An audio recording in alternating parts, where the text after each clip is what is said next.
ونتوكل عليه ونعوذ بالله من شرور أنفسنا ومن سيئات أعمالنا من يهده الله فلا مضل له ومن يضلله فلا هادي له ونشهد أن لا إله إلا الله وحده لا شريك له ونشهد أن سيدنا وسندنا وحبيبنا وشفيعنا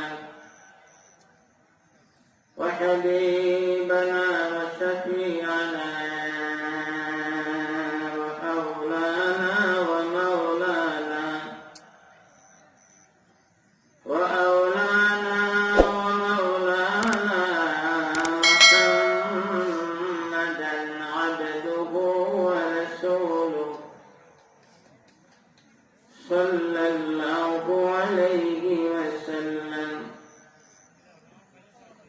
الذي أرسله بالحق بشيرا ونذيرا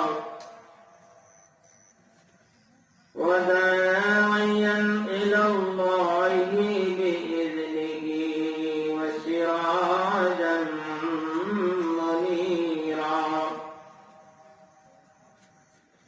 أعوذ بالله من الشيطان الرجيم بسم الله الرحمن الرحيم يا أيها الذين آمنوا اتقوا الله وكونوا مع الصادقين صدق الله المولانا العظيم وقال رسول الله صلى الله عليه وسلم المرء مع من أحبك أو كما قال عليه الصلاة والسلام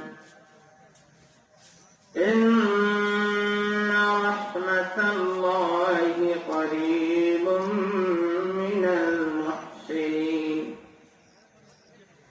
وما أرسلناك إلا رحمة للعالمين إن الله وملائكته يصلون على النبي يا أيها الذين آمنوا صلوا عليه وسلموا تسليما محبت الشريف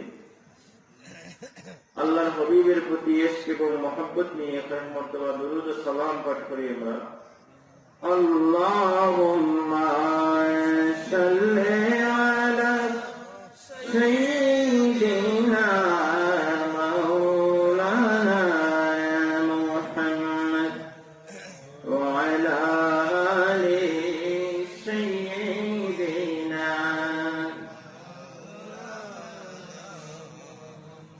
يا سيد السادات جئتك قاصدا أرجو رضاك وأحتمي بهماك اللهم صل على سيدنا مولانا محمد سيدنا يا مالكي شفيعي في فاقتي إني فقير في الورى لغناك اللهم سيدنا مولانا محمد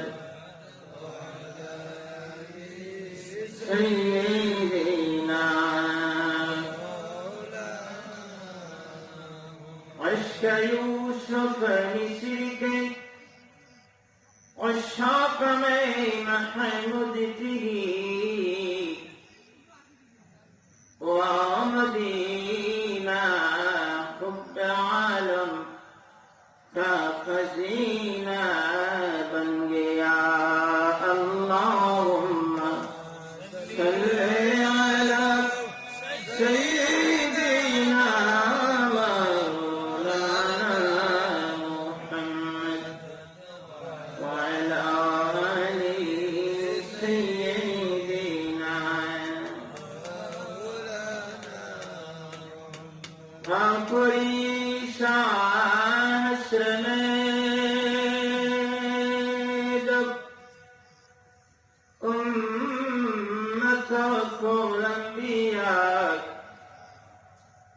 استعارف أقت أمتني غلنا مجاي اللهم صل على سيدنا مولانا محمد وعلى آل سيدنا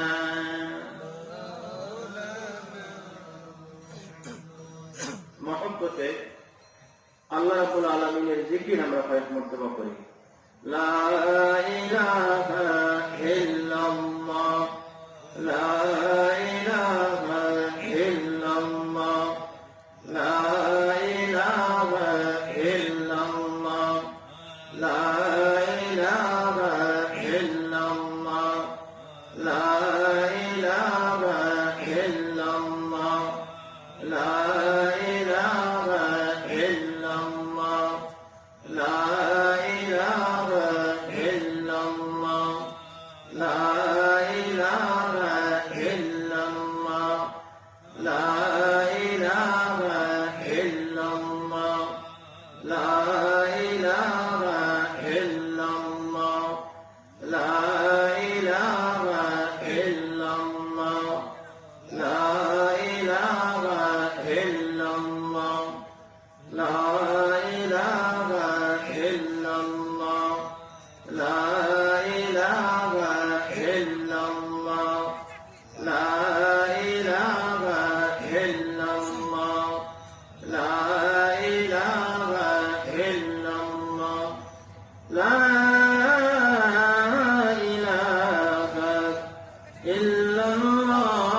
উপমহাদেশের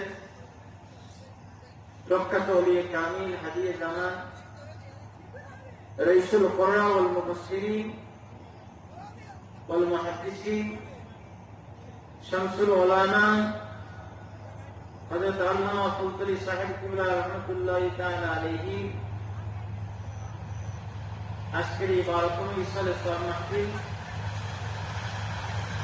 আজকের এই মহতী মাহফিলের সম্মানিত সভাপতি আল্লামা সাহেব কিবলা রাহমাতুল্লাহি তাআলা আলাইহি বুজুর্গ সাহেবজাদান হযরতুল আল্লামা মাইদুন সাহেব মাশাআল্লাহ আলাইহি আজকের এই মাহফিলের আয়োজক আল্লামা সাহেব কিবলা রাহমাতুল্লাহি তাআলা আলাইহির স্নেহাস্পদ অত্যন্ত প্রিয় ব্যক্তিত্ব আল্লাহ রাব্বুল আলামিনের মকবুল বান্দা যাকে আমাদের প্রিয় মুর্শিদ অত্যন্ত স্নেহ করতেন সাহেব কিবলা রাহমাতুল্লাহি তাআলা আলাইহির সুযোগ্য খলিফা হযরত সরফরাজ আলী ফাকিমিয়া সাহেব মাদ্দাজিল্লাহুল আলী, আমার সম্মুখে অবস্থানরত মুরব্বিয়ানে কেরাম, যুবক বন্ধুগণ, কিশোর আমার ছোট্ট ভাই বোন,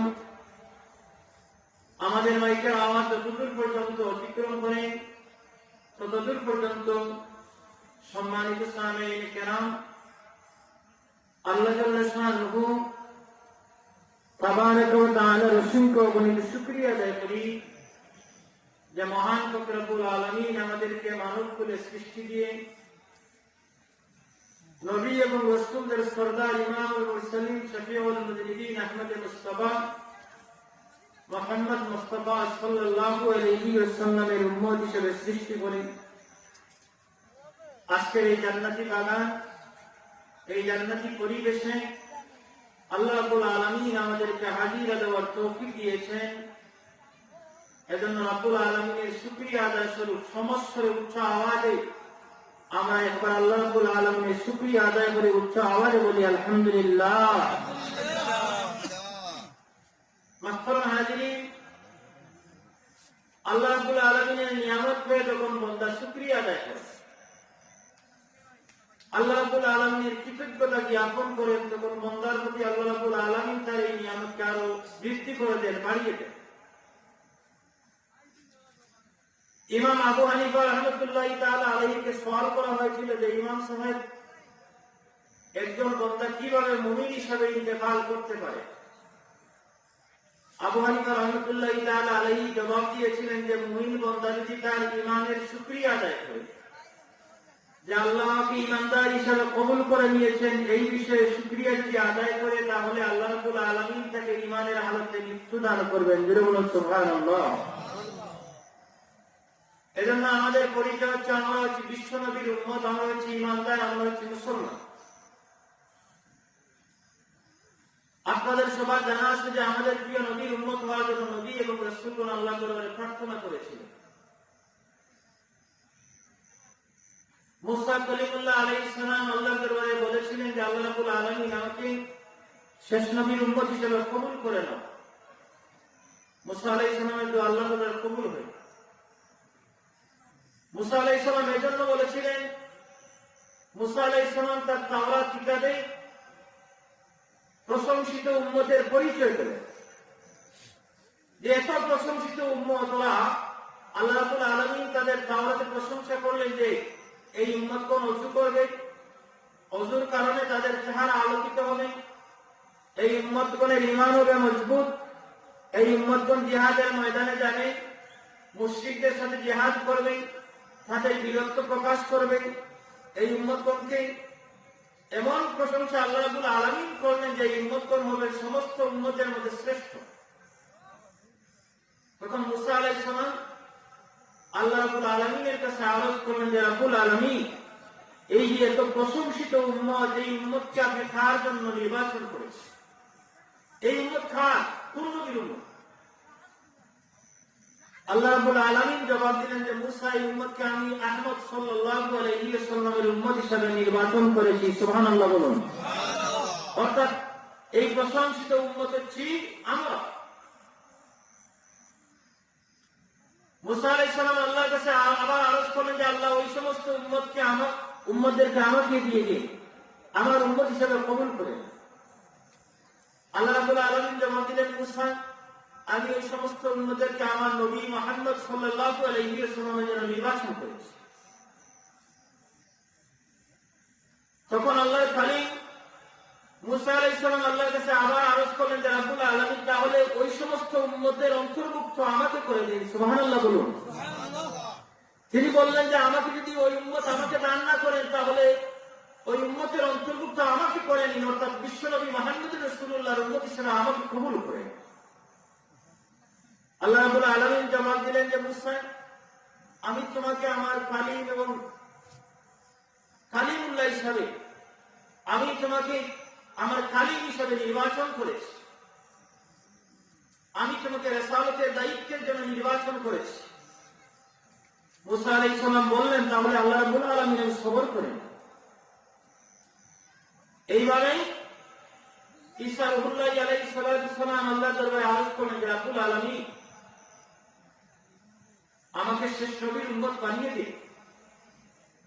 অথচ তিনি ছিলেন ঈসা রূহুল্লাহ আলাইহিস সালাম, যাকে আল্লাহ রাব্বুল আলামিন যাকে জিবরিল আমিন আলাইহিস সালামের মাধ্যমে মরিয়ম আলাইহিস সালামের রহমের মধ্যে রূহ দান করেছিলেন। সেই ঈসা রূহুল্লাহ আলাইহিস সালাম আল্লাহর দরবারে আরজ করলেন যে আমাকে শেষ নবীর উম্মত হিসেবে কবুল করেন। আল্লাহ রাব্বুল আলামিন কবুল করে নিলেন। ঈসা আলাইহিস সালামকে যখন আল্লাহ রাব্বুল আলামিন নবুয়তের দায়িত্ব দিলেন, তার দলে তার উম্মতের মানুষরা এমন ভাবে তার বিরোধিতা করলো, তাকে হত্যা করার জন্য, কাতল করার জন্য একত্রিত হয়ে আক্রমণ করার চেষ্টা করল। ঈসা আলাইহিস সালাম একটি ঘরের মধ্যে অবস্থান করেন এবং এই ঘরের ছাদকে ব্যাগ করে আল্লাহ রাব্বুল আলামিন ঈসা আলাইহিস সালামকে জিবরিল আমিনের মাধ্যমে চতুর্থ আকাশে তুলে নিলেন। তাদের মধ্যে একজন ব্যক্তি যিনি প্রথম প্রবেশ করেছিলেন, ওই ব্যক্তিকে ঈসা আলাইহিস সালামের আকৃতি আল্লাহ রাব্বুল আলামিন দিয়ে দিলেন। তার ওই ব্যক্তিকে কাতল করে, তারা পরবর্তীতে বলল যে আমরা ঈসা আলাইহিস সালামকে কাতল করে দিয়েছি। আল্লাহ রাব্বুল আলামিন জবাব দিলেন যে ঈসা আলাইহিস সালামকে তারা কাতল করতে পারেনি, ফাঁসি দিতে পারেনি। আল্লাহ বলেন যে ওমা কাতালুহু ওমা সালাবুহু ওয়ালাকিন শুববিহা লাহু। আল্লাহ বলেন যে তারা ঈসা আলাইহিস সালামকে কাতল করতে পারে নাই, ফাঁসি দিতে পারে নাই, বরং তাদের নিঃশব্দতা। হাজির, ঈসা আলাইহিস সালাম চতুর্থ আকাশে জীবিত অবস্থায় আছেন, এখনো জীবিত অবস্থায় আছেন। কিয়ামতের পূর্বে আবার এই জমিনে আগমন করবেন, তখন নবী হিসেবে আগমন করবেন না, বরং আমাদের প্রিয় নবী মুহাম্মদ রাসূলুল্লাহ সাল্লাল্লাহু আলাইহি ওয়াসাল্লামের উম্মত হিসেবে আগমন করবেন। জোরে বলুন সুবহানাল্লাহ। ঈসা আলাইহিস সালাম যখন এই জমিনে, ইমাম মাহদী আলাইহিস সালাম যখন আসবেন, দাজ্জাল যখন বাইর হবে, তখন ঈসা আলাইহিস সালাম ফেরেশতাদের তাদের উপর ভর করে বাইতুল মুকাদ্দাসের সিঁড়ি বেয়ে জমিনে আগমন করবে, দাজ্জালকে মারবেন। এরপর ঈসা আলাইহিস সালামের স্বাভাবিক ইন্তেকাল হবে। আল্লাহর এই নবীর স্বাভাবিক ইন্তেকাল হবে, তখন তিনি নবী হিসেবে আসবেন না, বরং উম্মতে মুহাম্মদী হিসেবে আসবেন। এবং কিতাবের মধ্যে রয়েছে মিশকাত শরীফের হাদিস, ঈসা আলাইহিস সালাম আল্লাহ রাসূলের উম্মতের অংশীদারিত্ব লাভের জন্য আল্লাহর দরবারে আরজ করেছিলেন। আল্লাহ এমনভাবে কবুল করে নিয়েছেন, যারা হজ করেছেন আপনারা দেখেছেন। বিশ্বনবীর রওজা মুবারক যেখানে রয়েছে, এক পাশে আবু বকর সিদ্দিক রাদিয়াল্লাহু তাআলা আনহুর কবর এবং পাশে ওমর রাদিয়াল্লাহু তাআলা আনহুর কবর রয়েছে। পাশাপাশি একটি কবরের স্থানে কোনো বাকি আছে, ওই কবরের স্থানকে আল্লাহ রাব্বুল আলামিন ঈসা আলাইহিস সালামের জন্য মঞ্জুর করে নিয়েছেন। ঈসা আলাইহিস সালামের স্বাভাবিক ইন্তেকাল হবে, বিশ্বনবীর কবরের পাশে আবার তাকে দাফন করা হবে। সুবহানাল্লাহ। জলিলুল কদর নবীগণ, জলিলুল কদর নবীগণ আল্লাহ রাব্বুল আলামিনের দরবারে দরখাস্ত করেছিলেন যে আমাকে বিশ্বনবীর উম্মত বানিয়ে দাও। আমরা সেই নবী বিশ্বনবীর উম্মত হয়েছি। এজন্য বিশ্বনবীর উম্মত হওয়ার জন্য আল্লাহ রাব্বুল আলামিন অন্যান্য সমস্ত নবী এবং রাসূলদের উম্মতের চাইতে আল্লাহ রাব্বুল আলামিন আমাদেরকে শ্রেষ্ঠত্ব দিয়েছেন, মর্যাদা দিয়েছেন, নিয়ামত দিয়েছেন। জোরে বলুন সুবহানাল্লাহ। হাজিরিন, উম্মতের প্রতি রাসূল করিম সাল্লাল্লাহু আলাইহি ওয়াসাল্লামের এত দয়া, এত ভালোবাসা, এত মহব্বত। আল্লাহ রাসূলের দিন ইব্রাহিম খলিল আলাইহিস সালামের একটি দোয়া পড়লেন। ইব্রাহিম খলিল আলাইহিস সালাম তার উম্মতের জন্য দোয়া করেছিলেন, ফামান তাবিআনি ফাইন্নাহু মিন্নী ওয়া মান আসানি ফাইন্নাকা আনতাল গফুরুর রহিম। এই দোয়া করেছিলেন। আল্লাহ রাব্বুল আলামিনের দরবারে ইব্রাহিম খলিল, যাকে আল্লাহ রাব্বুল আলামিন খলিল হিসেবে গ্রহণ করেছিলেন, বন্ধু হিসেবে গ্রহণ করেছিলেন, সেই ইব্রাহিম আলাইহিস সালাম তার উম্মতের জন্য দোয়া করলেন যে আল্লাহ, আমার যারা অনুসরণ করে তারা আমার দলভুক্ত, আমার অনুসরণকারী যারা তারা আমার দলের মানুষ, আমার উম্মত, আমার আসানি, এবং যারা আমার অবাধ্য হবে, আল্লাহ ফাইন্নাকা আনতাল গফুরুর রহিম, তুমি হচ্ছ ক্ষমাশীল, তুমি হচ্ছ দয়ালু, তুমি তাদেরকে মাফ করে দাও। ইব্রাহিম খলিল আলাইহিস সালামের দোয়া পাঠ করে আল্লাহ রাসূলের হৃদয় মুবারক তার উম্মতের দয়ায়, তার উম্মতের মায়ায়, তার উম্মতের চিন্তায় রাসূল করিম সাল্লাল্লাহু আলাইহি ওয়াসাল্লামের হৃদয় মুবারক, অন্তর মুবারক ব্যথিত হলো। সুবহানাল্লাহ বলুন।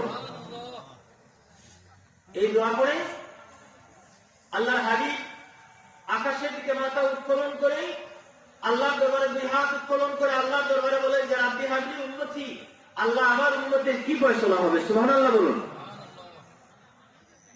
এর পরবর্তীতে আল্লাহর হাবিব ঈসা আলাইহিস সালামের আরেকটি দোয়া করলেন। কোরআনে কারীমে আল্লাহ রাব্বুল আলামিন ঈসা আলাইহিস সালামের সেই দোয়াকে উল্লেখ করেছেন। ঈসা আলাইহিস সালাম আল্লাহর দরবারে দোয়া করেছিলেন, ইন তুআযিবহুম ফাইন্নাহুম ইবাদুক ওয়া ইন তাগফির লাহুম ফাইন্নাকা আনতাল আজিজুল ওয়াহ্হাব। ঈসা আলাইহিস সালাম আল্লাহর দরবারে তার উম্মতের জন্য দোয়া করেছিলেন যে আল্লাহ তাদেরকে যদি তুমি মাফ করে দাও তারপরে তারা তোমার বান্দা। ওই তুআযিবহুম ফাইন্নাহুম ইবাদুক, যদি তাদেরকে শাস্তি প্রদান করো তারপরে তারা তোমার বান্দা। আল্লাহ তুমি ক্ষমাশীল, তুমি মহাপরাক্রমশালী। এই দোয়া যখন এই দুইজন নবীর দুটি দোয়া বিশ্বনবী মুহাম্মদ রাসূলুল্লাহ সাল্লাল্লাহু আলাইহি ওয়াসাল্লাম পাঠ করে আকাশের দিকে তাকান এবং উভয় হাত উত্তোলন করে আল্লাহ রাব্বুল আলামিনের দরবারে বারবার বলেন যে আল্লাহ, ইব্রাহিম খলিল তার উম্মতের জন্য এভাবে দোয়া করেছেন, ঈসা আলাইহিস সালাম তার উম্মতের জন্য এভাবে দোয়া করেছেন। আল্লাহ রাসূল বারবার বলেন রাব্বি হাবলি উম্মতি, আল্লাহ আমার উম্মতের কি অবস্থা, আমার উম্মত আমার উম্মত। আল্লাহ রাব্বুল আলামিন সব কিছু দেখেন। আল্লাহ হচ্ছেন বাসীর। আল্লাহর একটি গুণবাচক নাম হচ্ছে স্বামী, যিনি সব কিছু শ্রবণ করে। আমরা এখানে অবস্থান করেছি, আমাদের সমস্ত হালত, আমাদের আলোচনা সব কিছু আল্লাহ রাব্বুল আলামিন দেখতেছেন। আল্লাহ রাব্বুল আলামিন সব কিছু দেখেন এবং শুনেন। এরপরও রাব্বুল আলামিন জিবরিল আমিন আলাইহিস সালামকে নোটিশ দিলেন, জিবরিল আমিন, আমার হাবিব কেন ব্যথিত, আমার হাবিব কি চান, আমার হাবিব আকাশের দিকে বারবার মাথা উত্তোলন করেন, কারণ কি তুমি তার কাছে যাও। হাজিরিন, জিবরিল আমিন আলাইহিস সালাম আল্লাহর হাবিবের কাছে আসলেন। আগমন করে জিবরিল আমিন আলাইহিস সালাম আল্লাহর রাসূলকে সালাম দিলেন। সালাম দিয়ে আরজ করলেন, ইয়া রাসূলুল্লাহ, আপনি কোন কারণে ব্যথিত, আপনার ব্যথার কারণ কি, আপনার চিন্তার কারণ? আল্লাহর হাবিব বলেন যে হ্যাঁ জিবরিল আমিন আলাইহিস সালাম, ইব্রাহিম খলিল তার উম্মতের জন্য এভাবে দোয়া করেছে, ঈসা আলাইহিস সালাম তার উম্মতের জন্য এভাবে দোয়া করেছে। কিয়ামতের কঠিন দিন যখন কায়েম হবে, আল্লাহ রাব্বুল আলামিন যখন কাহার হবেন, আল্লাহ রাব্বুল আলামিন যখন কঠোর হবেন, ওই দিন আমার উম্মতের কি অবস্থা হবে, এই চিন্তা করে আমি রাহমাতুল লিল আলামিন চিন্তিত ব্যতীত। এই চিন্তায় যে আমার উম্মতের অবস্থা কিয়ামতের দিন কি হবে, এজন্য আমি চিন্তিত। জিবরিল আমিন আলাইহিস সালাম আল্লাহ রাব্বুল আলামিনের দরবারে আবার হাজির হলেন। হাজির হয়ে বললেন যে রাব্বুল আলামিন, আপনার হাবিব, আপনার বন্ধু তার কোনো কারণে, তার ব্যক্তিগত কোনো কারণে চিন্তিত নয়, বরং তার উম্মতের ফয়সালা কিয়ামতের দিন আপনি কি ফয়সালা দান করবেন সেজন্য আপনার হাবিব চিন্তিত ব্যতীত। হাজির, আল্লাহ রাব্বুল আলামিন জিবরিল আমিনকে জানিয়ে দিলেন, জিবরিল আমিন, আমার বন্ধু, আমার হাবিবের দরবারে আমার পক্ষ থেকে বার্তা নিয়ে যাও, আমার হাবিবকে জানিয়ে দাও কিয়ামতের কঠিন দিন আমার হাবিবের উম্মতের সম্পর্কে এমন ফয়সালা আমি আল্লাহ দান করব যে ফয়সালাতে আমার হাবিব রাহমাতুল লিল আলামিন আমার প্রতি খুশি হয়ে যাবে। এমন ফয়সালা দান করব যে ফয়সালাতে আমার হাবিব আমার প্রতি খুশি হয়ে যাবে। মাখফুরানি আল্লাহ রাব্বুল আলামিন তখন সূরা দুহা নাযিল করেন। আল্লাহ রাব্বুল আলামিন তার হাবিবকে জানিয়ে দিলেন, ওয়ালা সাওফা ইউতিকা রাব্বুকা ফাতারদা, হ্যাঁ আমার হাবিব, আপনাকে এমন নিয়ামত দান করা হবে, এমন শীঘ্র এমন নিয়ামত দান করা হবে যে নিয়ামত পেয়ে আপনি খুশি হয়ে যাবেন। সুবহানাল্লাহ বলুন। ওই আয়াত যখন নাযিল হলো, তাফসীরে মাযহারি, তাফসীরে মারিফুল কোরআনের মধ্যে রয়েছে, ওই আয়াত যখন নাযিল হলো, আল্লাহর হাবিব তার চাচা আব্বাস রাদিয়াল্লাহু তাআলা আনহুকে ডাকলেন, তার চাচাতো ভাই এবং জামাতা আলী রাদিয়াল্লাহু তাআলা আনহুকে ডাকলেন। অন্যান্য সাহাবায়ে কেরামদেরকে ডাকলেন, ডেকে বললেন যে হে সাহাবায়ে কেরাম, আল্লাহ রাব্বুল আলামিন তার আয়াত কারিমার মধ্যে আমাকে জানিয়ে দিয়েছেন আমাকে এমন নিয়ামত দিবেন আমি খুশি হয়ে যাব।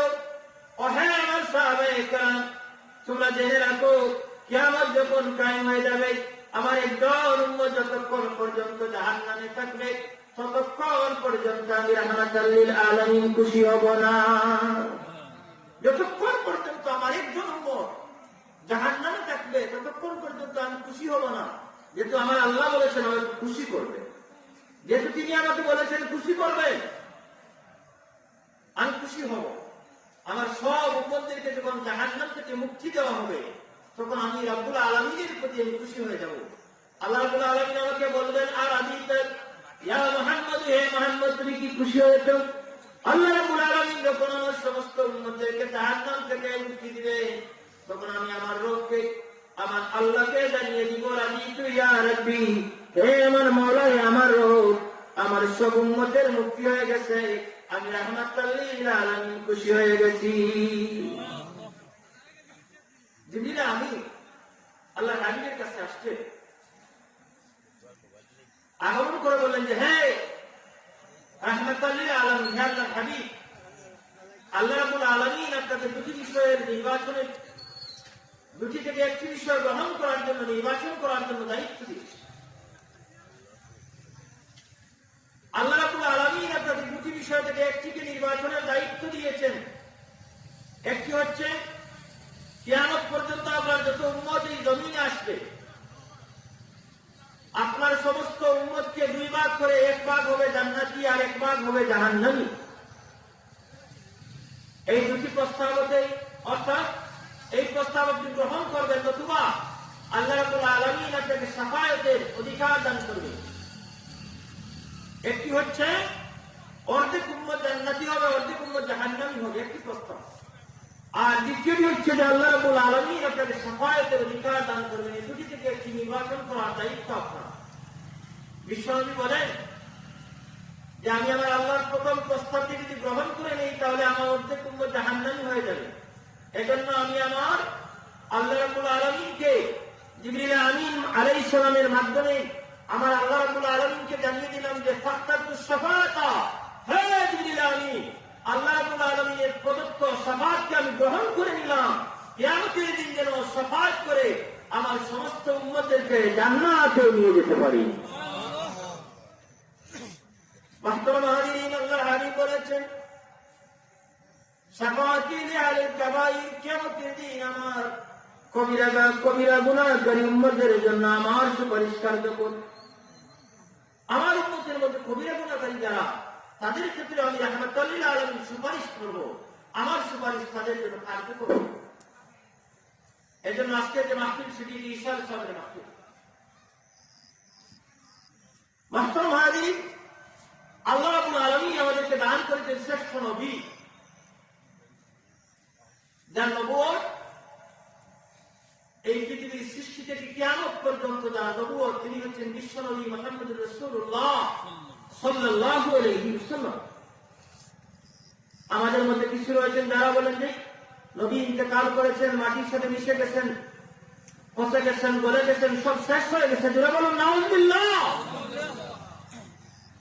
হাজিরিন, ইমাম জালালউদ্দিন সুয়ুতী রাহমাতুল্লাহি তাআলা আলাইহির কথা হচ্ছে চার প্রকারের মানুষ কবরে অক্ষত অবস্থায় অবস্থান করেছে। চার প্রকারের মানুষ। প্রথম প্রকারের মানুষ হচ্ছে নবী এবং রাসূলগণ, তাদেরকে কবরে যেভাবে রাখা হয়েছে, এমনকি তাদেরকে যে সাদা কাপড় দ্বারা কাফন দেওয়া হয়েছে সেই কাফন পর্যন্ত আল্লাহ রাব্বুল আলামিনের নবী এবং রাসূলগণের কবরে অক্ষত রয়েছে। বিন্দু পরিমাণ নষ্ট হতে পারে, বিন্দু পরিমাণ সেখানে মাটি কার্যকর হতে পারেনি, ক্ষয় করতে পারে। যার প্রমাণ হচ্ছে বিশ্বনবীর যখন ইসরা এবং মেরাজ হয়েছিল, ইসরা হচ্ছে বাইতুল্লাহ হতে বাইতুল মুকাদ্দাস পর্যন্ত রাসূলের সেই ভ্রমণের নাম হচ্ছে ইসরা। বাইতুল মুকাদ্দাস থেকে আরশে আযীম পর্যন্ত সেই ভ্রমণের নাম হচ্ছে মেরাজ। মেরাজ হচ্ছে হাদিস দ্বারা প্রমাণিত, আর ইসরা হচ্ছে কোরআন শরীফ দ্বারা প্রমাণিত। সুবহানাল্লাযী আসরা বিআবদিহি, সূরা বনী ইসরাঈল 15 নম্বর পারা। আল্লাহ রাসূল বলেন যে আমার যখন ইসরায়েল মেরাজ হয়েছিল আলমের চোখের পর্দা, খবর জগতের পর্দা আল্লাহ রাব্বুল আলামিন তুলে দিয়েছিলেন। আমি বিশ্ব নবী খবর জগতের সমস্ত কিছু দেখেছি। সুবহানাল্লাহ বলুন। আল্লাহ হাবিব বলেন যে আমি হযরত ইউনূস আলাইহিস সালামকে দেখলাম খবরের মধ্যে। রাআইতু ইউনূস, আমি ইউনূস আলাইহিস সালামকে দেখলাম আন্নাহু ইউলাব্বি ফি কবরি, ইউনূস আলাইহিস সালাম কবরে দাঁড়িয়ে হজের তালবিয়া পাঠ করতেছেন।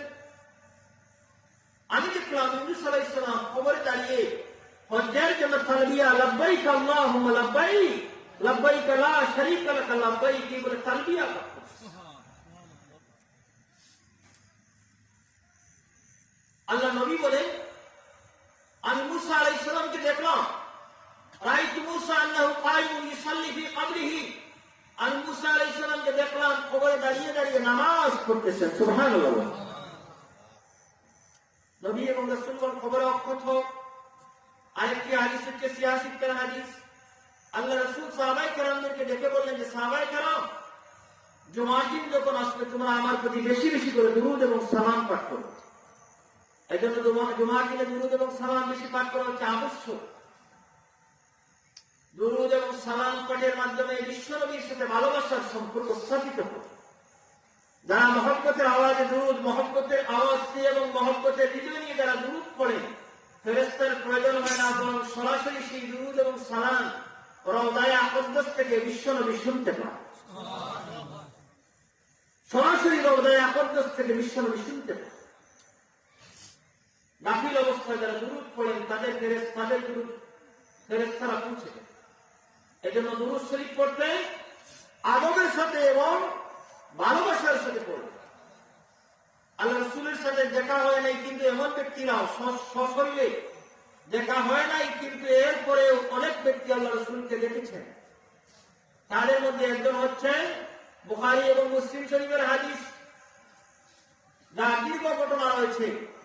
ওমর ফারুক রাদিয়াল্লাহু তাআলা এবং আলী রাদিয়াল্লাহু তাআলা যার সাক্ষাৎ দিয়েছিলেন ওয়াসকুলি রাহমাতুল্লাহি তাআলা, তার ঘটনা বুখারী এবং মুসলিমের সেই হাদিস শরীফে রয়েছে, লম্বা হাদিস।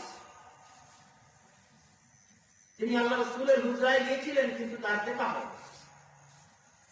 এরপর আল্লাহ রাসূলের হুলিয়া মুবারক, আল্লাহ রাসূলের মিসির মুবারকের অত্যন্ত সুন্দর বর্ণনা সাহাবায়ে কেরামদের সম্মুখে দিয়েছিলেন। তারা আশ্চর্য হয়েছে।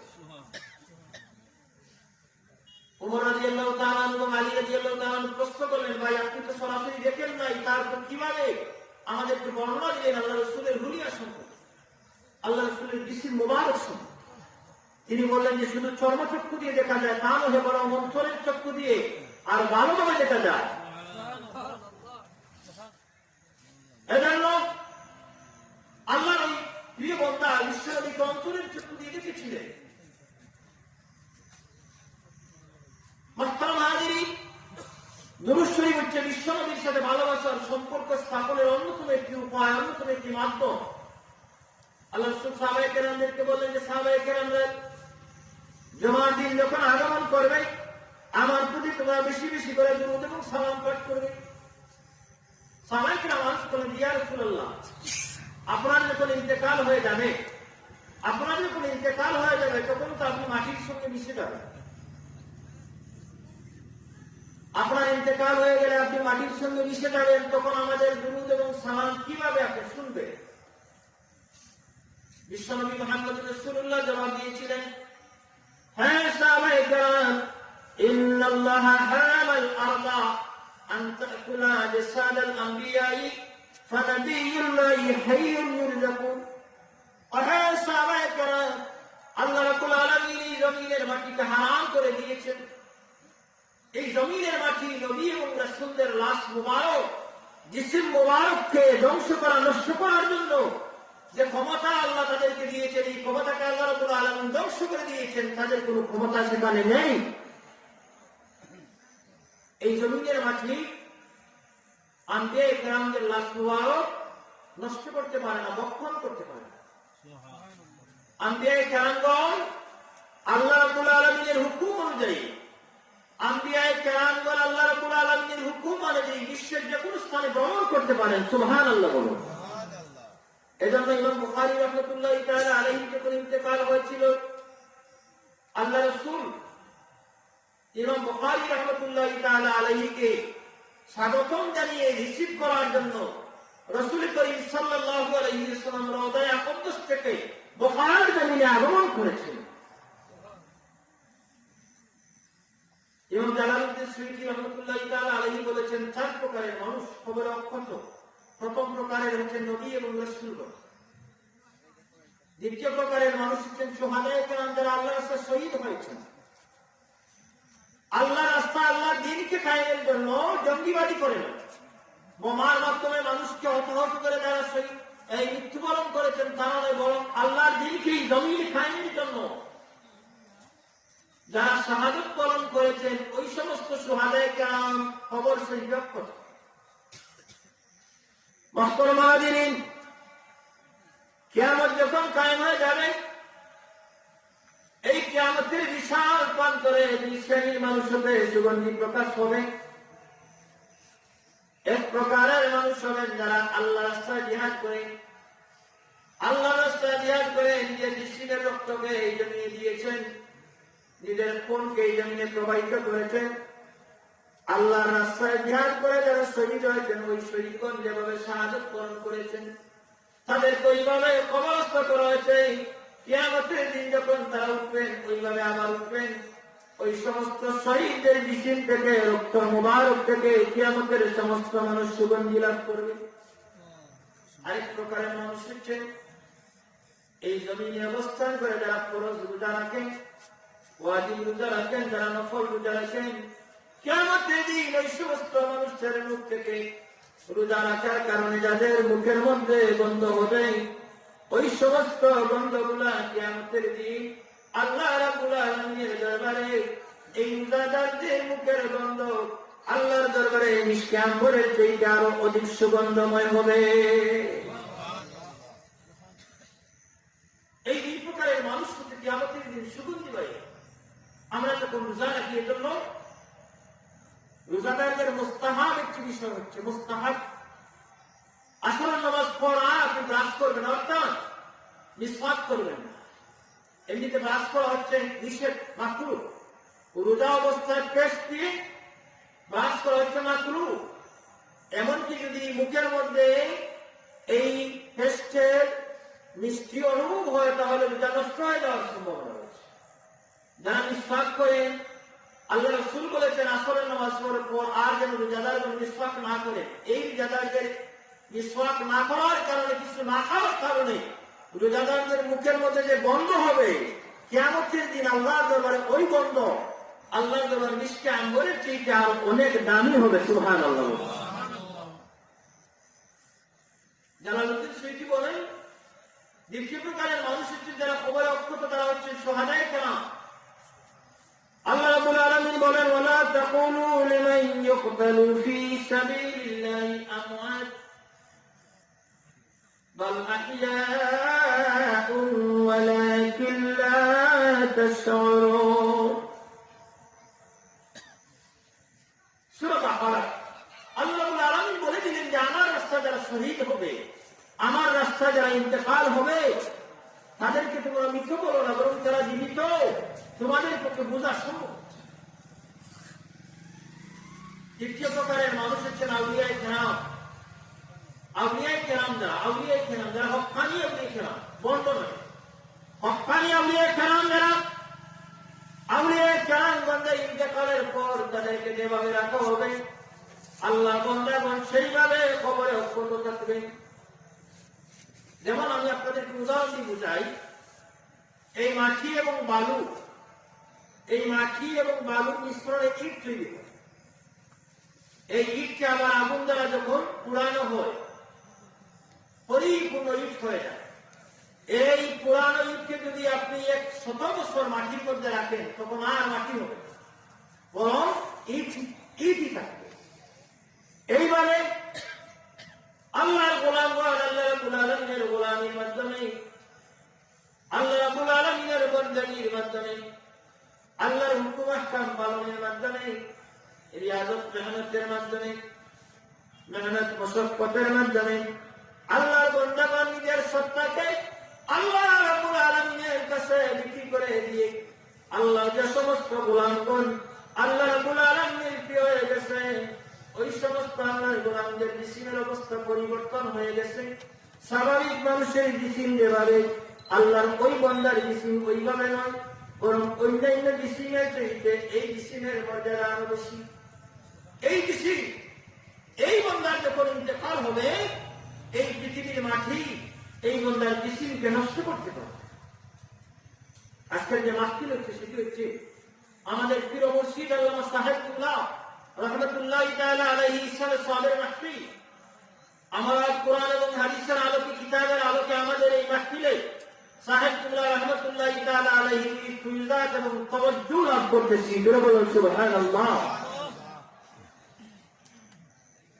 হানাফি মাযহাবের অন্যতম আলিম,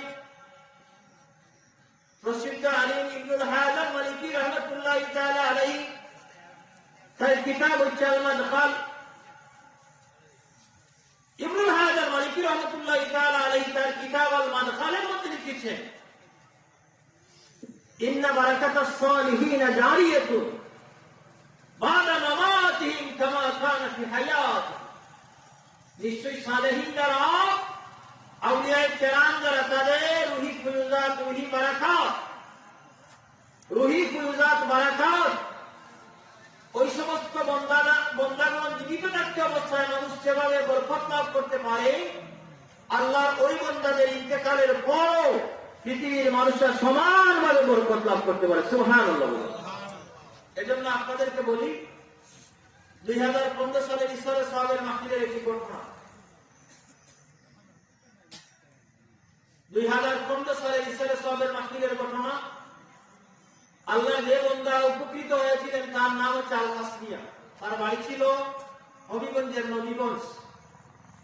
দীর্ঘ 10 বছর থেকে আল্লাহর বান্দা টাইফয়েডের কারণে তার কথা বলার শক্তি বন্ধ হয়ে গিয়েছিল, তিনি বোবা হয়ে গিয়েছিলেন, কথা বলতে পারছেন না। আল্লাহর বান্দা সাহেবুল্লাহ রহমতুল্লাহ তাআলা আলাইহি ইসরায়েল সাহাবের মাহফিলে আগমন করে অনেক কষ্ট করে সাহেবুল্লাহর মাজারের পাশে দীর্ঘ সময়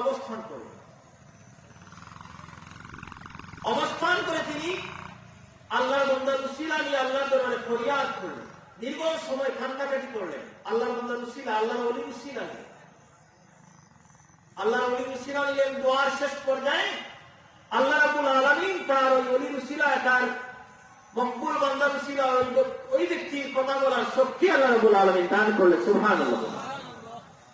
তারপরের দিনের মানব জমিন সহ যাত্রী পত্রিকাগুলো এমনকি তার ইউনিয়নের চেয়ারম্যান পর্যন্ত সেই বিষয়কে সত্যায়ন করলো যে তিনি দীর্ঘ 10 বছর থেকে কথা বলার শক্তি হারিয়েছিলেন।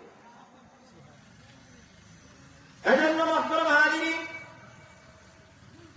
আউলিয়া কেরামদের বরকত, আউলিয়া কেরামদের ফয়জাত, আউলিয়া কেরামদের তাওয়াজ্জুহ তাদের ইন্তেকালের পর বিদ্যমান থাকে। আউলিয়া কেরামদের ইন্তেকালের পর তারা কবরে কত চতুর্থ প্রকারের মানুষ হচ্ছেন। আল্লাহ রাব্বুল আলামিন আমাদেরকে একটি কিতাব দিয়েছেন। চতুর্থ প্রকারের মানুষ হচ্ছেন তারা, আল্লাহ রাব্বুল আলামিন আমাদেরকে একটি কিতাব দিয়েছেন যে কিতাবের কোনো পরিবর্তন নাই। নাযিল হয়েছিল 1440 বছর পূর্বে, এখন পর্যন্ত আছে, কোনো পরিবর্তন নাই, সংশোধন নাই, বিয়োজন নাই, কোনো কিছু নাই। সেই কিতাবের নাম কি আপনারা বলুন? আল কোরআনুল কারীম। সেই কিতাবের কোনো পরিবর্তন নাই, কেউ পরিবর্তন করতে পারে? এই কোরআন যখন পরিবর্তন হয়ে যাবে, আপনি মনে করবেন যে কিয়ামত চলবে।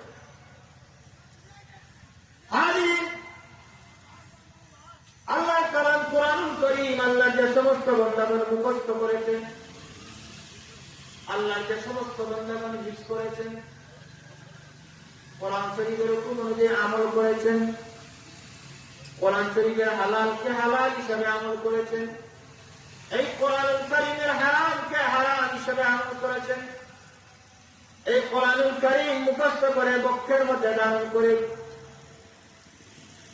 আল্লাহর বান্দা ইন্তেকাল হয়েছে। ওই কোরআন হাদিস সম্পর্কে বিশ্বনবী মুহাম্মদ রাসূলুল্লাহ সাল্লাল্লাহু আলাইহি ওয়াসাল্লাম বলে দিয়েছেন, ওই কোরআন হাদিসের ইন্তেকালের পর ওই ব্যক্তিকে কবরে রাখার পরে এই কবরের মাটি ওই ব্যক্তির লাশকে নষ্ট করতে পারবে না।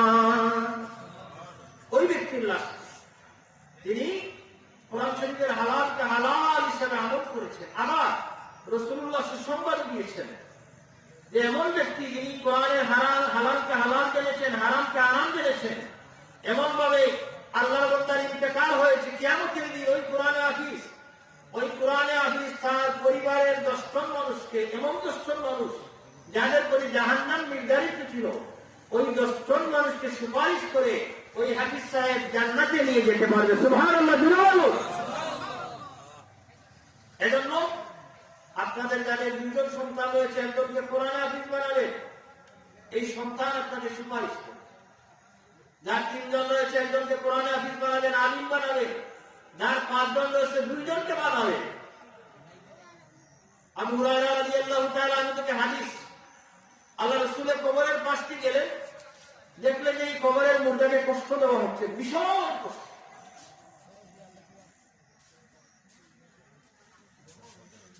আল্লাহ হাবিব দেখলেন যে ভীষণ কষ্ট দেওয়া হচ্ছে। এর কিছুদিন পর আবার যখন এই কবরের পাশে রাসূলুল্লাহ যাচ্ছিলেন, দেখলেন এই কবরের এই ব্যক্তিকে আল্লাহ রাব্বুল আলামিন জান্নাতি পরিবেশ দান করেছেন, জান্নাতের সব পুরস্কারও তাকে দান করেছেন। সুবহানাল্লাহ বলুন।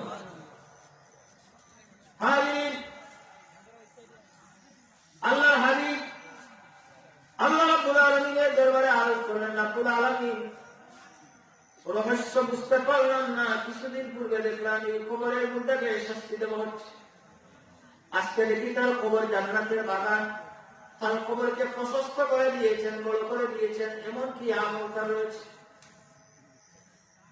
আল্লাহ রাব্বুল আলামিন জবাব দিলেন, হে রাহমাতুল লিল আলামিন, আমার হাবিব, আমার বন্ধু, এই ব্যক্তি ইন্তেকালের পূর্বে একজন ছেলে সন্তান জন্মে রেখে আসছিল। ওই সন্তান একটু বড় হয়েছে, ওই সন্তানের মা সন্তানকে মক্তবে হুজুরের কাছে দিয়েছে। ওই সন্তান যখন মক্তবে গিয়ে উস্তাদের কাছে, শিক্ষকের কাছে যখন বিসমিল্লাহির রহমানির রহিম বলে পাঠ করল, ওই সন্তান যখন আমার রহমান এবং রহিম নামের ঘোষণা দিল, আমার দয়ালু দয়াবান এই গুণের ঘোষণা যখন দিল, আমি রাব্বুল আলামিনের দয়া লেগে গেল যে ওই ব্যক্তির সন্তান আমার রহমান রহিম নামের ঘোষণা দিচ্ছে, আর আমি ওই সন্তানের পিতাকে আগুনে জ্বালাচ্ছি। আমি রাব্বুল আলামিনের দয়া লেগে গেল ওই সন্তানের রহমান এবং রহিম নামের তিলাওয়াতের উসিলায় ওই সন্তানের পিতার কবরকে আমি আল্লাহ জান্নাতে বাগান বানিয়ে দিলাম। আমাদের আজকের এই মাহফিলের মুআজ্জাজ মেহমান সাহেব দাদা আল্লামা কমরউদ্দিন সাহেব আব্দুল্লাহ আলী ইসলামের সালাম সম্পর্কে বিস্তারিত বলেছেন যে জীবিত মানুষের দোয়া মৃত মানুষের কি উপকারে। যখন কিয়ামত কায়েম হবে, একজন ব্যক্তিকে বিশাল নেকির স্তূপ দেওয়া হবে, বিশাল আকারে নেকি দান করা হবে। সে ব্যক্তি আল্লাহকে বলবে যে আল্লাহ, আমি তো এত নেকির কাজ করি নাই, আমাকে এত নেকি কিভাবে দিচ্ছে? আল্লাহ রাব্বুল আলামিন জবাব দিবেন যে আমার বান্দা, যখন তোমার ইন্তেকাল হয়েছিল, তোমার সন্তান তোমার আওলাদ এই জমিনে রেখে আসছিলেন, ওই তোমার আওলাদগণ তোমার সন্তানগণ নেক আমল করেছে এবং নেক আমলের হাদিয়া তোমার জন্য প্রেরণ করেছে। আমি আল্লাহ রাব্বুল আলামিন তোমার আওলাদের হাদিয়াকে পুঞ্জীভূত করে একত্রিত করে আজকে তোমাকে দান করলাম। এখন যারা বলেন নিসার সব নেই, আমাদের মধ্যে এমন রসুম হয়েছে, কেউ কেউ বলেন যে 3 দিন 4 দিনের পর সিন্ধি বলতে কিছু নেই। আল্লাহ রাসূল যখন সাহাবায়ে কেরামদেরকে মুতার যুদ্ধে প্রেরণ করলেন, তখন পরপর 3 জন সেনাপতি মুতার যুদ্ধে শহীদ হলেন। আব্দুল্লাহ ইবনে রাওহা, যায়েদ ইবনে হারেসা সহ 3 জন সেনাপতি শহীদ হলেন। এই 3 জন সেনাপতি শহীদ হওয়ার কারণে আল্লাহ রাসূল মসজিদে নববীতে অবস্থান করে তাদের জন্য মুতার যুদ্ধে যারা শাহাদাত বরণ করেছিলেন তাদের জন্য 3 দিনের সুদ পালন করেছে। এজন্য আমাদের যখন কেউ ইন্তেকাল করে তাদের জন্য 3 দিন সুদ আদায় করি এবং 4th দিনে শিরকি করি, তাদের জন্য দোয়া খৈর করি। এটা পরিপূর্ণ জায়েজ, নাজায়েজের কিছুই নেই। হাজির, আল্লাহ রাসূল বলেছেন তোমাদের মাওতাগণ নিত্যগণ কবরের 7 দিনের মধ্যে কঠিন পরীক্ষায় অবস্থান করি। ওই দিন সময় তোমাদের মোটার জন্য দোয়া করে থাকো। তোমাদের দোয়া খয়ের উসিলায় আল্লাহ রাব্বুল আলামিন মুর্দাদেরকে মাফ করে দিবেন। বলে থাকেন যে 40 দিনে যে আপনারা যে সিন্নি করেন সেটা আবার করেন, সেখানে দোয়া উলামায়ে কেরাম দিয়েছেন। 40 দিনে কি 40 একটি গুরুত্বপূর্ণ বিষয়টা। হাজির, আমাদের নবী আল্লাহর হাবিব মুহাম্মদুর রাসূলুল্লাহ যখন ওহী লাভ করবেন, প্রথম যখন ওহী হেরা যখন চিল্লা দিয়েছিলেন, হেরা ওহী লাভের জন্য যখন অবস্থান করেছিলেন সেখানে 40 দিন অবস্থান করেছিলেন। 40 দিন যখন পূর্ণ হল, আল্লাহর পক্ষ থেকে জিবরিল আমিন আলাইহিস সালাম ওহী নিয়ে আসলেন। 40 দিন যখন পূর্ণ হলো তখন জিবরিল আমিন ওহী নিয়ে আসলেন। মুসা আলাইহিস সালাম আল্লাহকে দেখার জন্য আবেদন করেছিলেন। তাওরাত কিতাব লাভের জন্য আল্লাহ রাব্বুল আলামিন মুসা আলাইহিস সালামকে বলেছিলেন তুর পাহাড়ে 40 দিন অবস্থান করো, তারপর তোমাকে কিতাব দাও।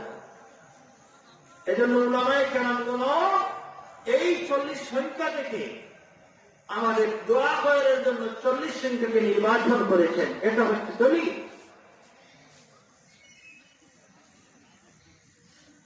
আমাদের কিছু ভাইবোন আজকে আমাদেরকে গুমরাহ বানাচ্ছে, আমাদের ঈমান আকীদার প্রতি আক্রমণাত্মক বিভিন্ন কথা বলছে যে ব্যক্তির ইন্তেকালের পর আর জীবিত মানুষের কোন আমল কাজে আসে না। সেটা অত্যন্ত ভুল, মারাত্মক ভুল একটি কথা। হাজির, আল্লাহ রাসূল বলেছেন উম্মতি উম্মাতুন মারহুমাতুন, আমার উম্মত হচ্ছে রহমপ্রাপ্ত উম্মত। তাদখুলু ফি কুবুরিহা বিযুনুবিহা, আমার উম্মতগণ কবরে যাবে গুনাহ নিয়ে। ওয়াতাখরুজু মিন কুবুরিহা লা যুনুবা আলাইহা, আমার উম্মতগণ কিয়ামতের দিন কবর থেকে উঠবে, তাদের কোনো গুনাহ থাকবে না। এর হাকিকত হচ্ছে তাদের আওলাদগণ, তাদের নিজের সন্তানগণ, পৃথিবীর মুমিন মুসলমানগণ তাদের জন্য ধারাবাহিক দোয়া করতে থাকবে। ওই জীবিত মানুষের দোয়ার বদৌলতে আল্লাহ রাব্বুল আলামিন তাদেরকে কবরে মাফ করে দিবেন। উম্মতি উম্মাতুন মারহুমাতুন, এজন্য মৃত মানুষের জন্য দোয়া করা হচ্ছে জীবিতদের জন্য আবশ্যক। আপনি যখন দোয়া করবেন আপনার মুর্দেগানের জন্য দোয়া করবেন। আপনি যখন দোয়া করবেন বিশ্বজাহানের সমস্ত মুমিন মুমিনাতের জন্য দোয়া করবেন। আপনি যখন দোয়া করবেন উম্মতে মরহুমা রাসূল করিম সাল্লাল্লাহু আলাইহি ওয়াসাল্লামের উম্মতের জন্য দোয়া করবেন। এটা হচ্ছে দোয়ার হাকিকত।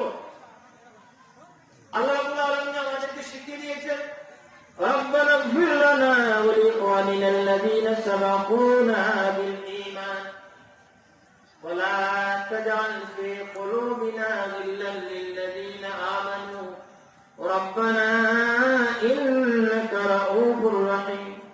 আল্লাহ বলেন যে পরবর্তীতে যারা আসবে আল্লাযীনা জাউ মিন বাদিহি ইয়াকুলুনা রব্বানা ইগফির লানা, যারা পরে আসবে আল্লাহ আমাদের পূর্বে যারা গত হয়েছেন তাদেরকে মাফ করে দাও, এই দোয়া আল্লাহ শিখিয়ে দিয়েছেন।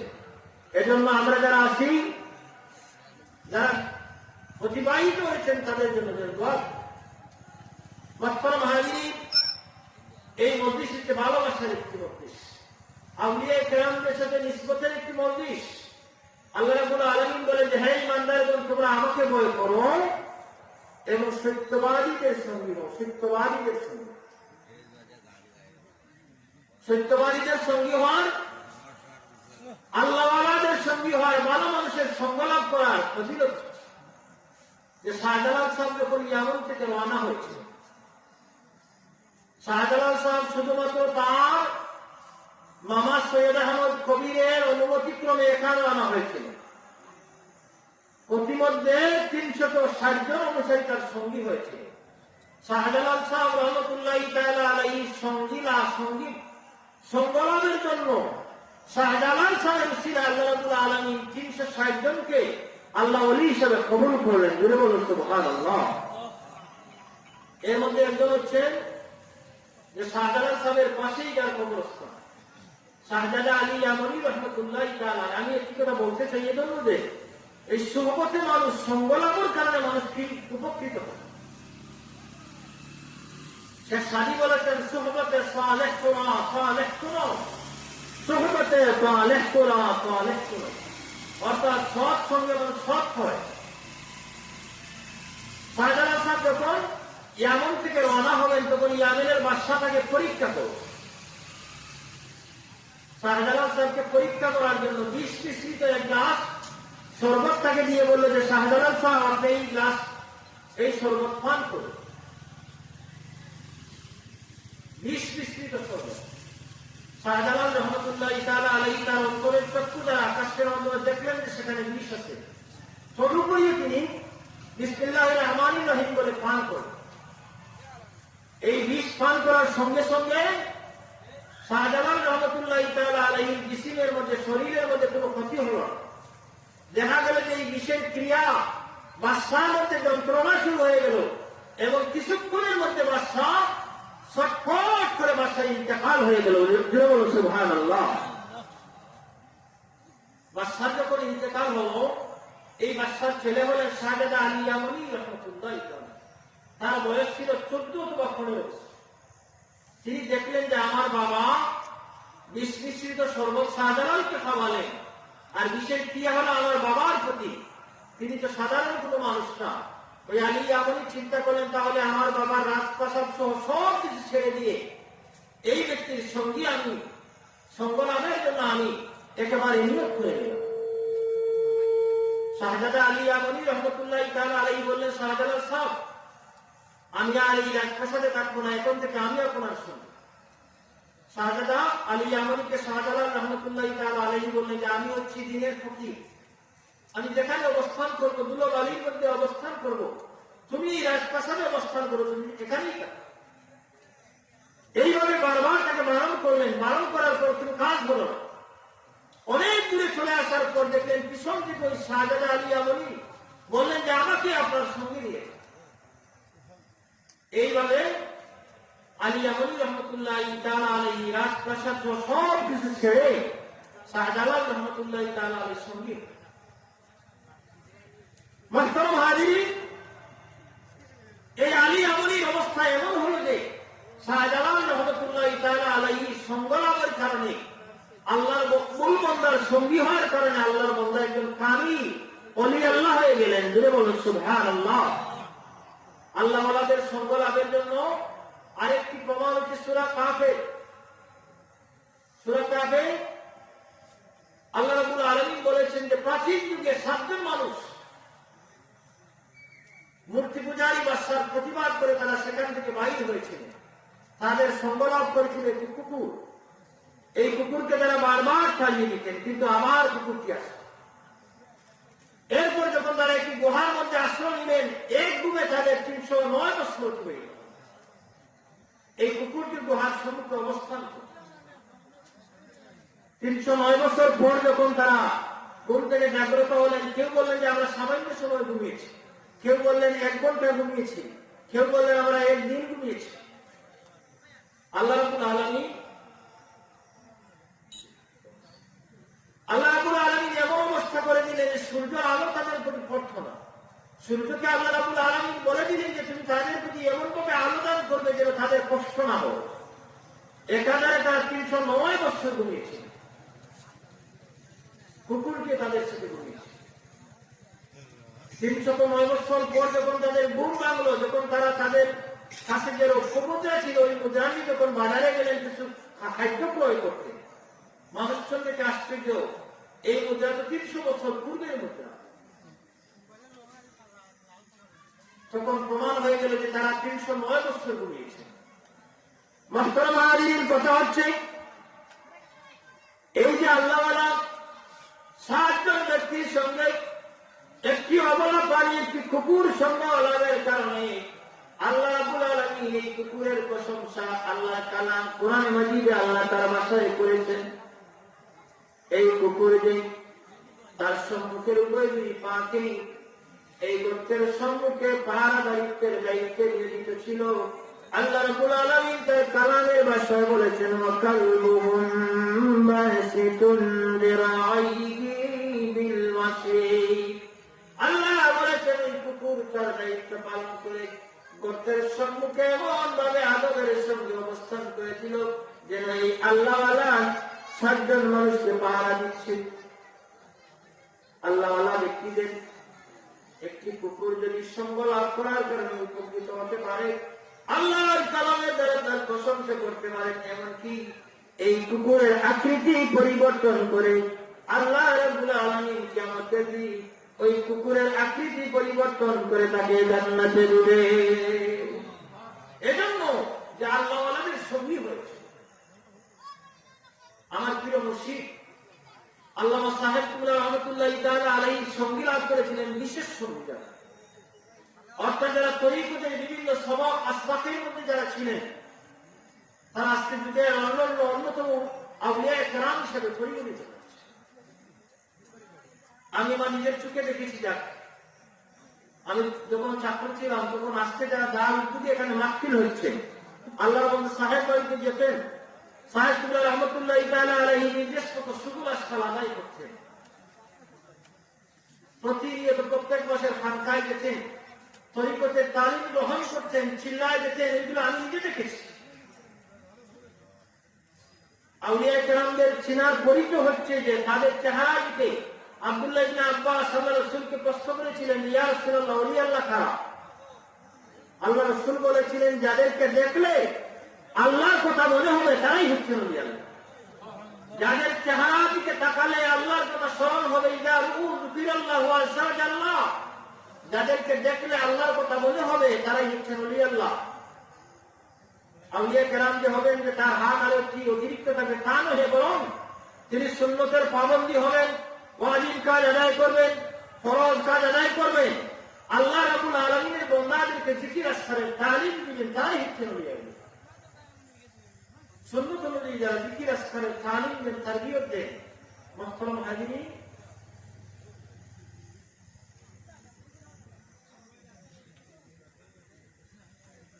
আমাদের এই মাহফিলে বিদেশি একজন মানুষের একটি মোবাইল হারিয়ে গেছে।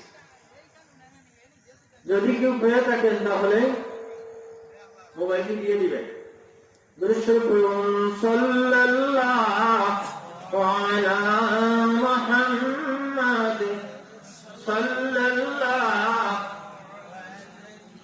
আরো জোরে সাল্লাল্লাহু আলা মুহাম্মাদ সাল্লাল্লাহু আলাইহি সাল্লাল্লাহু আলা মুহাম্মাদ সাল্লাল্লাহু আলাইহি। মুহতারাম হাজিরিন, জিকিরের মর্যাদা হচ্ছে এই হাদিস পড়ে আমি দোয়া করব। হাদিস হচ্ছে হাদিসে কুদসি। আল্লাহ বলেন যে, আল্লাহ রাব্বুল আলামিন বলেন যে আমার অবস্থান হচ্ছে আমার বান্দাদের ধারণা অনুযায়ী। হাদিসে কুদসি আল্লাহ বলেন যে আনা ইনদা যন্নি আবদি বি, আমি হচ্ছে আমার বান্দাদের ধারণা অনুযায়ী। বান্দা আমাকে যেভাবে ধারণা করবে, বান্দা যদি আমাকে ধারণা করে আমি তার কাছে, তাহলে আমি তার কাছে। যদি ধারণা করে আমি অনেক দূরে, তাহলে আমি তার জন্য দূরে। এজন্য ইব্রাহিম খলিল আলাইহিস সালামকে যখন আগুনে ফেলা হয়েছিল, ফেরেশতারা আগমন করে বললেন, ইব্রাহিম, আমরা